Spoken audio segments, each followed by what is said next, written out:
Dr. Kemi Lawrence, Prosecuted IJ, Chapter 12. Continuing on my story about the Port Harcourt prison arrest and everything that happened to me during that period. The last chapter, I talked to you about how Iyabo actually collected money to keep me in prison. In this chapter, this young man you're looking at is a 42-year-old billionaire that's dead now, Iyabo Ojo. He died during plastic surgery. He was in some kind of liposuction procedure that his side chick took him to. Dr. Benedict Olushola was the surgeon who had his license revoked in America and moved to Lekki and was running a shabby clinic over there. Kennedy died in his hands. Now let me tell you about Kennedy and Iyabo. During the Port Harcourt case, now Kennedy Ojo is Pastor Ebiomi's spiritual son, and he's the one that prosecuted the case. During that case, Kennedy showed up to the courtroom, always with like almost 20 police detail that follow him everywhere. They attempted to kill me in the courtroom after I was given bail the first time in April of 2017. And it was quick thinking by the prison security guards that saved my life. Kennedy confessed to me and told me that Iyabo was well aware of it. If I tell you what I wanted to do with this woman, it wouldn't be allowed on this broadcast. Kennedy wanted me to forgive him when I was leaving for Ibadan. He gave me 100,000 naira in cash, a billionaire that just took my $5 million news platform down. He gave me 100,000 naira in cash, and he asked me for forgiveness. They tried to assassinate me in the courtroom during the first bail, and they also tried to assassinate me in the courthouse during the third arrest. Now, a lot of Nigerians remember the third arrest because I ran into the bathroom and I locked myself in the toilet there. I hid there and I went live. I went live on Facebook, I went live on Instagram, and I also went live on Twitter, okay? At that time, there wasn't Spaces, but they had that live Twitter thing.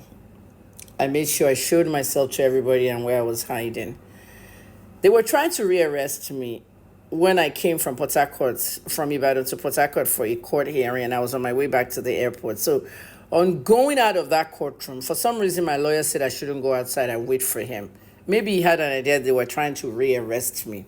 But that was what Kennedy was trying to do. So he got the SARS officers to stake the whole courthouse and park in front so that when we get to the gate, the guy would just grab me. My lawyer was wearing a black robe. So on getting to the gate, what was supposed to happen is I'll go and take a cab to the hotel and get my stuff and go to the airport, and my lawyer will go on his own. Like, as we stepped at the gate, they just grabbed me. These SARS officers just grabbed me. I had already scoped them in their car.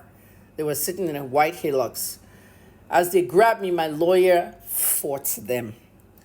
They ended up tearing his robe, and I ran. He just told me we were running. I ran back into the courthouse, and there was chaos. The whole thing was filmed live. Nigerians remember that very well. I have the footage. Now, this is what I went through because of this woman, Iyabo Ojo. She was aware that they were going to kill me. Honestly, if they're going to kill her children, I hope she's never aware. I'm just telling you now. Because this woman is wicked. This woman is wicked. She'll do anything for money. Iyabo, nkotolo matches. And the end, they will lead down. At the end of the day, I escaped from the hands of the police. I hid in the bathroom, and I did not go anywhere. I was there till 5 o'clock. We're talking about 10 a.m. to 5 o'clock. 8 hours sitting in the toilet, and I won't come out until a judge, Justice Fubara, now said the police should come and get me there and bring me to the courtroom. They were just trying to detain me, right? Because I did not perfect a bail, or I did not come to court. What exactly was it? My third arrest was controversial because they said I did not come to court. But I was sick. I had typhoid. The doctor wrote a letter, and the letter was given to my lawyers. And one of my lawyers who was supposed to give that letter to the judge did not, because Iyabo Ojo paid him not to. Lawal, that's his name, the Yoruba guy. You see how betrayal works? You need to know the justice system. Lawal collected money from Kennedy Okoko, millions, instead of giving the letters to the judge. So that the judge will now say, there's a warrant for me. I didn't come to court. You see how they set me up? This is why Kennedy died the way he died. Look at how he died. His picture all over the internet with blood and his stomach, his big stomach all busted up and everything. People don't end well when they do this kind of things to you. So if you think I'm just angry at Iyabo every day, I'm making posts about her. I mean, that is fetching me monetization for one. Do you know how much money this woman has taken from me? I lost a $5 million platform, HNN Africa. Do you know what this woman has put me through? If she had kept her fucking mouth shut and not say anything during the Mohbad case, nobody would have known she was the one that kept in prison. But God wanted it that way. Now, that third arrest also has a relationship with Davido, because I was investigating Davido's case about Tagbo, Gigi Olu, and all that. And suddenly they rearrested me. Are you sure they rearrested me because I didn't come to court? Or because I was doing Davido's case and they didn't want me to continue? I have my own beliefs. But at the end of the day, Lawal did not give my letter. They all set me up. 3 lawyers and the other 2 were very upset. And they took him out of the team. So I went in front of the judge. I said, they want to kill me. They want to kill me. The whole plan was for those SARS officers to grab me, put me in the hillocks, and take me back to SARS. Okay, arrest me again, and then maybe go to court the next day. Now, they plan to have me killed. Because on going to SARS, they had bulletproof vests. Those guys had planted assassins on the way to SARS. My phone kept ringing. And I could not pick it up.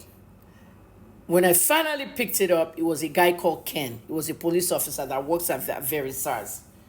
That Ken guy, when I first came from Ibadan, when they kidnapped me and abducted me from Ibadan, that Ken guy made friends with me. I would go to his office, I'll sit down there, I'll watch TV while I'm waiting for the paperwork to be done. They were writing all kinds of reports. But the guy was very nice to me. It was that guy that was calling me all along in that bathroom, and I didn't pick it up. When I finally picked it up, it said they're trying to kill me. Ken told me, a SARS officer told me that when they put me in that hillocks and we're going, they planted some SARS officers on the road ahead. Those ones will shoot into the hillocks. Iyabo, ṣó fetí ẹ gbọ́ kó gbọ́ nǹkan tí mò ń sọ. Ṣó fetí ẹ gbọ́ kó gbọ́ nǹkan tí mò ń sọ. So that tí bá ti wà ní hillocks, okay, wọ́n wá shoot one in hillocks be armed robber. Imagine, there are 2 officers sitting in the back of the hillocks. I'm in the middle. I have no bulletproof on. Everybody has bulletproof on. So as we're driving to SARS, armed robbers will now shoot into the police car. Nobody dies. I die because I'm not wearing a bulletproof vest. This is how they try to kill me. When I told Muyiwa Adejobi this, and he saw the video, because he saw the video, it was on my old TikTok. You know that emoji where you put your hands on your head? Egbamio. That was the emoji that Adejobi sent me on WhatsApp. That these kind of things are happening in the Nigerian police. Paying Nollywood prostitutes in your conspiracy to kill me. You know, what hurts me most is that God has a way of doing things. God has a way of doing things. I would have loved Kennedy Okoko to be alive for me to be doing this video so he can hear it. And I can very well disgrace him in his billionaire community. But he's dead. God didn't want it that way. He asked me for forgiveness. February 9th, 2018, when I was leaving for Ibadan, he asked me for forgiveness. And I forgave him. Do you think I would trust him? He wanted me to come back for the next 5 nights of glory that Ibiyomi has, the crusade. I never went back. I can never go back to Port Harcourt, Nigeria in my life because of what happened to me.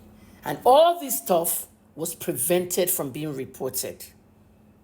Kennedy paid all the reporters 50,000 naira each not to report that the case was dismissed by the federal judge and they withdrew. He didn't want that disgrace because he was the one prosecuting him for Ibiyomi. He did not want it told. One journalist from The Nation told the truth. They put something in his food, they poisoned him, and he died. Just Google it, you'll see it. Iyabo and Kennedy were behind that poisoning. I'll tell you more.